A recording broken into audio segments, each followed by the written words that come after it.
दोस्तों नमस्कार, मैं उपेन यादव। दोस्तों बीएड बीएससी विवाद को लेकर काफी दिनों से मेरे मन में कुछ बातें चल रही थी और वो आप लोगों से मैं साझा कर रहा हूं, क्योंकि कुछ लोग मुझे बीएड विरोधी मेरी छवि लोगों के सामने बना रहे हैं कि मैं बीएड वालों का विरोधी हूं और वो लोग लगातार गुमराह कर रहे हैं। क्योंकि दोस्तों वो सच्चाई से रूबरू कराने के लिए मैं आप लोगों के लिए स्पेशल ये बीएड बीएससी विवाद को लेकर ये वीडियो बना रहा हूं। साथियों, ये जब विवाद उत्पन्न हुआ तो दो पक्ष मेरे सामने थे। एक पक्ष घर पे था, दूसरा पक्ष बीएसटीसी वाले आए 23 दिसंबर को राजस्थान बेरोजगार एकीकृत महासंघ कार्यालय का घेराव किया और मेरे खिलाफ उन्होंने नारेबाजी की। मैं उनसे मिला, उनको समझाया। उसके बाद वो 28 तारीख को जयपुर में प्रदर्शन करते हैं, उन पर लाठीचार्ज होता है। जब मुझे पता चलता है कि लाठीचार्ज हो रहा है, वो लोग इकट्ठे हो, पुलिस आ गई है, तो मैं उनके बीच में पूछा कि कार्यालय से करीब 100-150 मीटर आगे ही उनकी वो रैली थी। मैंने सोचा किसी साथ गलत ना हो जाए। लाठीचार्ज हुआ, मेरे सामने सारी स्थितियां जो मैंने देखी। उसके बाद शाम को जब मैंने सोशल मीडिया पे देखा तो आपके जो साथी थे, जो अब लोग आप लोगों को भ्रमित करने की कोशिश कर रहे हैं, और अधिकतर सब लोगों ने, जो राजनेताओं की प्रतिक्रिया, सब मीडिया सब देखने के बाद ये स्थिति थी कि जो बीएसटीसी वाले अपना हक लेने जा रहे थे, उन पे लाठीचार्ज किया, गलत हुआ, वो हुआ, उनके साथ गलत हुआ। और एक उपेन यादव गए थे, वो उनको पिटवा दिए, भग गए, साथ नहीं दिया। आपके साथी के दोबारा ये बयान दिए गए तो मुझे लगा कि यार वास्तव में, मैंने ट्वीट भी किया, मुझे लगा कि सारे बेरोजगार एक है।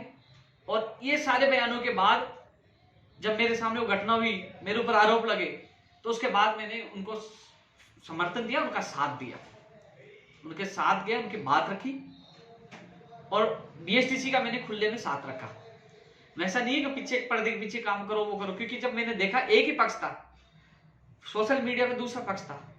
वो मेरे पास आए थे, मैं बीएड के साथ पूछा, वो मेरे पास आए थे, कोई नहीं आया, केवल सोशल मीडिया पे फोन और मैसेज के माध्यम वो लोग आए थे। फिर भी मैंने उनको कहा कि दो पक्ष हैं, मैंने कहा नियमानुसार जितना सहयोग होगा मैं सहयोग करूंगा। लेकिन जब लाठीचार्ज हुआ, जब आपके साथियों ने कहा कि उपेन यादव तो कुछ कर नहीं रहा, उनको पिटवा दिया, मेरे ऊपर आरोप लगाया, और फिर जब मैंने उनका साथ दिया, साथ देने के बाद उनको राहत मिली, सरकार उनके साथ आई। उसके बाद जो लोग उस समय जब बीएसटीसी वालों को साथ नहीं दिया, उस समय मेरे ऊपर आरोप लगा रहे थे, वही लोग आप लोगों को, बीएड वालों को एक तरह से भ्रमित करने लगे कि ये हो गया, वो हो गया, ये उपेन यादव तो बीएड विरोधी है। तो साथियों, अपने दिल पर हाथ रखिए, सोचिए। रीट लेवल 2 का वेटेज कम हुआ है, जेल गए, लाठियां खाई, कितना संघर्ष किया, क्या उसमें बीएड वालों को फायदा नहीं हुआ? नई स्कूल व्याख्याता के लिए संघर्ष कर रहे हैं, वो तो भूल गए। नई स्कूल व्याख्याता भर्ती भी निकलवाएंगे, सेकंड ग्रेड भी निकलवाएंगे, आज उसके लिए संघर्ष कर। रीट 2018 लेवल 2 की जो पद आनी चाहिए, एसएस के, संस्कृत के लेवल 2 के ज्यादा पद आनी चाहिए। मैं खुद माननीय मुख्यमंत्री जी के सचिव से मैं खुद मिलकर ज्ञापन देके आया हूं 9 तारीख को। मैंने खुद 9 या 8 की बात मैं देके आया हूं। जो जहां आवश्यकता पड़ी, मैंने आप लोगों का साथ दिया है। लेकिन ये लोग हर जगह, जबकि जो बेरोजगार युवा संवाद कार्यक्रम है वो बीएड बीएसटीसी का नहीं है, वो तमाम उन बेरोजगारों का जो लंबित भर्तियां 2013 से पूरी होने का इंतजार कर रहे हैं, 12 राज्य का कोटा समाप्त हो। अब इस चीज को तो भूल गए, बाहरी राज्य वाले राजस्थान में आ रहे हैं, लेकिन नहीं, उसको भूल गए।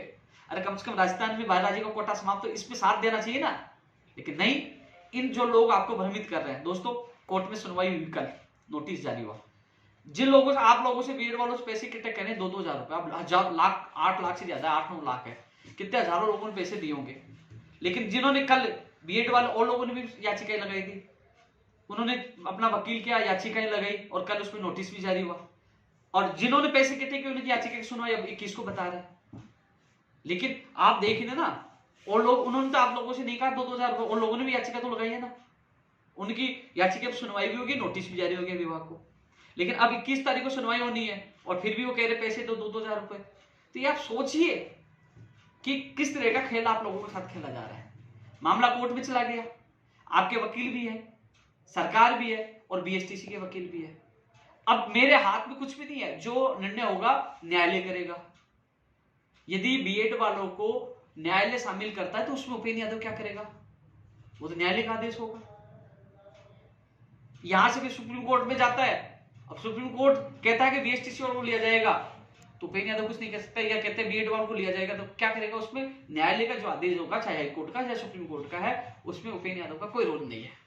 उस समय मैंने बीएसटीसी का साथ दिया था, क्योंकि अभी भी कह रहा हूं, मैं मेरी बात से मुकरूंगा नहीं, जो कहता हूं स्पष्टवादी हूं, साफ सुथरी बात कहता हूं, सामने से कहता हूं, पीछे से नहीं करता। लेकिन वो परिस्थितियां देख के मैंने साथ दिया, परिस्थितियां भी देखी, उन्होंने मुझे कई राज्यों के वो डिसीजन भी दिखाया, मैंने वो जून वाला 2018 वाला जो एनसीटी का उसमें विचार किया जाएगा वो भी देखा। तमाम चीजें देखने के बाद फिर जो परिस्थितियां बनी, इन्हीं के लोगों ने आरोप लगाया कि ये बीएसटीसी वालों को पिटवा दिया, साथ नहीं दिया, वो नहीं दिया, वो नहीं दिया, किसी के एक मुकदमा दर्ज नहीं होने दिया, सबको थानों से लेकर। फिर मैंने वो परिस्थितियां देखने के बाद मैंने साथ दिया, साथ दे दिया, तो बोलिए बीएड विरोधी है। ये चारों तरफ से बोले कि इनका एक ही मकसद है, इनका एक ही मकसद है कि उपेंद्र यादव की खिलाफत कैसे करे, कैसे उसको बदनाम करे। तो इन्होंने देखा कि बीएड वाले 8 से 10 लाख लोग हैं, अब तो उनको भ्रमित करके, इनको भड़का कर उपेंद्र यादव की खिलाफत करवा देते हैं और इसकी छवि खराब करवा देते हैं। ये 10-20 लोग सोशल मीडिया पे आप लोगों को, मेरे जो साथी होकर बैठाने की कोशिश करे, तो आपसे मेरा हाथ जोड़ के निवेदन है कि मैं हमेशा आपके साथ था नहीं था, आने वाले समय में ही रहूंगा, ये भग जाएंगे। यार आप सोचिए, खुद की भर्ती हाई कोर्ट में उलझी पड़ी है, 2016 वाली, 17 वाली, 2-2 भर्तियों में ये लोग उलझे हुए हैं, जो खुद की एक और सूची नहीं निकला पाए, वहीं पैसे इकट्ठे किए। और जो याचिका लगाई थी, इन्होंने जो पैसे इकट्ठे करके दिए थे 2016 जो 17 संस्कृत बाबा, वो छोरे मेरे पास आ रहे हैं कि भाई साहब हमने पैसे दे दी, याचिका तो इसके नाम से लगवा दी, लेकिन हम आपके साथ हैं, आप हमारा काम कराओ। वो दुखी है, खुद दुखी है वो लोग। आप बताओ, दिल्ली जाने के लिए कहा, कितने लोग गए साथ? 4 लोग, 5 लोग, क्यों? अब इनको मौका मिल गया कि मैं इनको अब राजनीति कर सकूं, इन लोगों को भड़का सकूं, और अब मैं कहीं ना कहीं अब उपेंद्र यादव की छवि धूमिल कर दूं। लेकिन सच को आज नहीं तो कल सच्चाई सामने आ जाएगी। रही बात न्यायालय का फैसले की, मैंने पहले भी कह दिया, न्यायालय कुछ भी डिसीजन दे सकता है, न्यायालय ये खारिज भी कर सकता है, न्यायालय ये भी कह सकता है चलो इनको शामिल किया जाए, ये भी कह सकता है एग्जाम में शामिल किया जाए, फैसला होता रहेगा, और नहीं भी करने के लिए कह सकता है। लेकिन अब इसमें निर्णय न्यायालय को करना है। बीएसटीसी के एडवोकेट भी है, बीएड के भी है, सरकार भी है, लेकिन सरकार को साथ आने से बीएसटीसी का मामला मजबूत हुआ। लेकिन ऐसा भी नहीं समझे कि वो इतने मजबूत हो गए, अब तो वो जहां जिसके एडवोकेट में जितनी वो मजबूती से पैरवी करेगा उसकी जीत होगी।